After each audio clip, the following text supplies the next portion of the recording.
The stars trembled the night Ilarion the Flamekeeper found the child. On the obsidian peaks of Drakthara, where reality bent and the universe whispered its oldest secrets, the ancient dragon descended through clouds of cosmic dust. His scales, forged from the hearts of dying suns, shimmered with the weight of 10,000 years.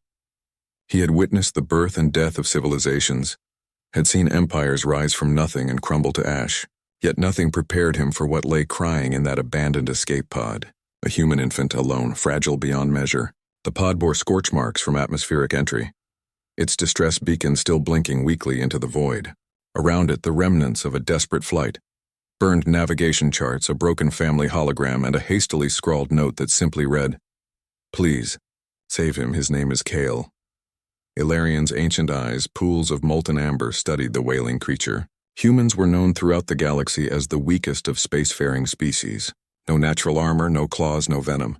They could not breathe fire or survive in vacuum. Their lifespans were pitiful blinks compared to dragonkind. Most civilizations dismissed them as cosmic accidents barely worth noticing. Yet something stirred in Ilarion's chest. Something he had not felt in millennia. Not pity, but recognition. In those tiny, grasping hands he saw potential that defied logic. He took the child home. The dragonaries of Drakthara existed between dimensions, accessible only to those who could bend space with thought alone. Here, ancient dragons gathered to share wisdom accumulated across ages. When Ilarion arrived with Kale Thorn cradled in his claws, the council erupted in protest. "You would raise a mayfly?" roared Korthax the Void-Scarred. "That thing will die before you finish teaching it to speak our tongue." But Ilarion silenced them with a gaze that had seen the first stars ignite. "I have witnessed the end of species mightier than us. I have watched the strong decay into extinction. This child carries something different. Adaptability, desperation, the fire of survival that burns in those who have nothing else." The council relented. Though few believed the human would survive his first winter, they were wrong. Kale Thorn grew not as a human, but as something unprecedented. He learned to speak in tongues of flame and shadow, understanding the language dragons used before words existed.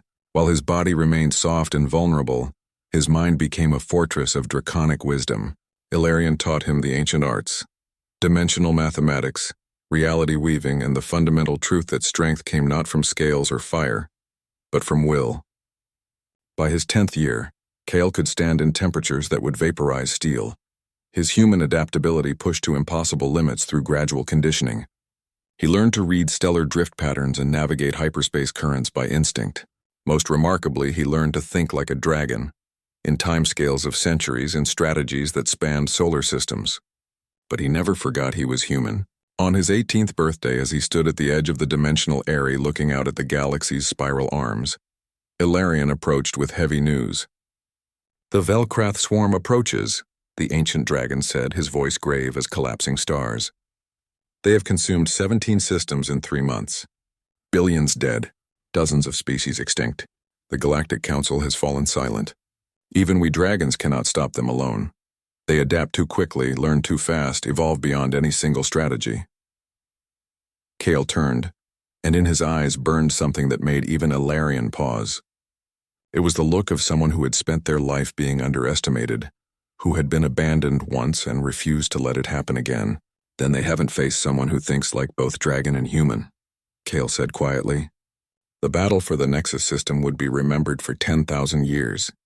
The Velkrath swarm arrived like a plague of living darkness, billions of biological warships that learned and adapted with each passing moment. The remaining species of the galaxy, the proud Therian warriors, the ancient luminary priesthood, the cybernetic Nexum collective, all fell before the swarm's inexorable advance. The dragons fought with primordial fury, but even their reality-bending powers proved insufficient. For every swarm ship destroyed, 10 more evolved immunity to that attack. Then Kale Thorn entered the battlefield and everything changed. He did not fight with dragonfire or dimensional tears. Instead, he transmitted a simple message across all frequencies in all languages. "I am human. I am weak, I am prey. Come take me."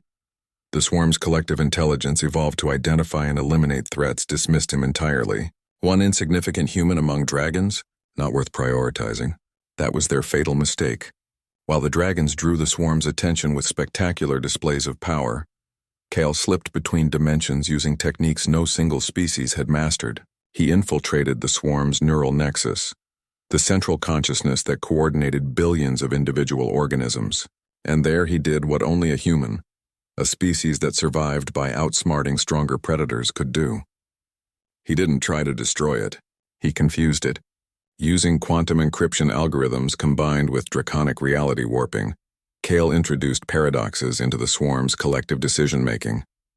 Contradictions that seemed logical but led nowhere. False patterns that appeared meaningful but signified nothing.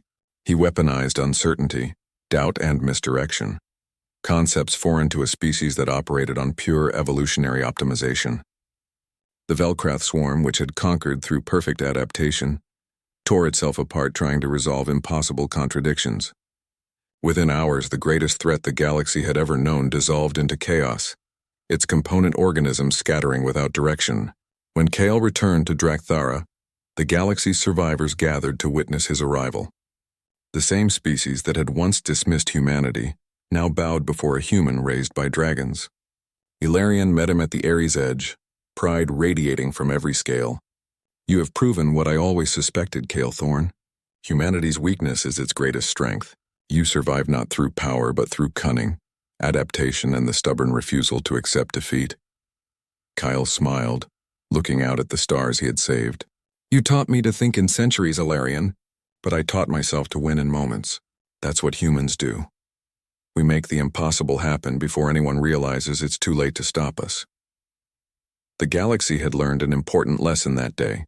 Never underestimate the species that survives, not because they are strong, but because they refuse to die. And in the Ares of Drakthara, dragons began teaching their young about the human who saved everyone, ensuring that Kale Thorn's legend would burn eternal as the stars themselves.